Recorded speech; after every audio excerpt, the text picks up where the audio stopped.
नमस्कार, मी नम्रता वाघे. दुपारचे 12 वाजलेले आहेत. एबीपी माझावर आपण पाहताय दुपारच्या बातम्या. आणि ज्या गोष्टीची भीती वाटत होती तशीच एक घटना मुंबईच्या चेंबूरमध्ये घडलेली आहे. दरड कोसळून एका चिमुकल्याचा मृत्यू झालेला आहे. गणेश बुराडे असं या लहानग्याचं नाव असून चेंबूरच्या अशोकनगर परिसरातली ही घटना आहे. स्वाती लोखंडे आपल्या प्रतिनिधी आपल्यासोबत आहेत. स्वाती, काय अधिक माहिती मिळते या संदर्भात? कारण ज्या घटनेची भीती आपण सकाळपासून व्यक्त करतोय तशीच काहीशी घटना ही घडलेली आहे.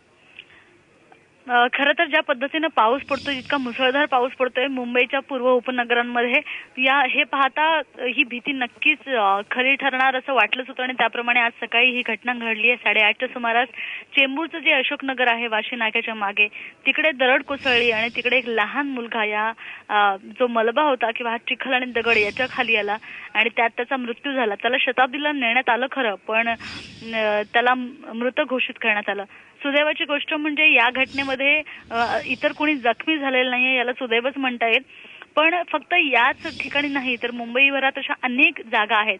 IITनं केलेल्या सर्वेनुसार जवळपास 61 ठिकाणी अशा पद्धतीनं दरड कोसळण्याच्या भीती असलेल्या जागा आहेत. अनेक ठिकाणी एक संरक्षक भिंत बांधली जावी किंवा कोणकोणत्या उपाययोजना केल्या जावा हे IITनं जरी सांगितलं असलं तरी सगळ्याच ठिकाणी या केल्या गेल्या नाहीत. खरं तर कलेक्टर ऑफिस किंवा म्हाडा यांच्या समन्वयाने ही संरक्षक भिंत किंवा तत्सम उपाययोजना करणं गरजेचं होतं. याचं स्पीड अगदीच कमी आहे या कामाचं असं दिसतंय. कारण यावर्षी ही जवळपास 55 कोटी राज्य सरकारनं कलेक्टर ऑफिसला दिलेले आहेत.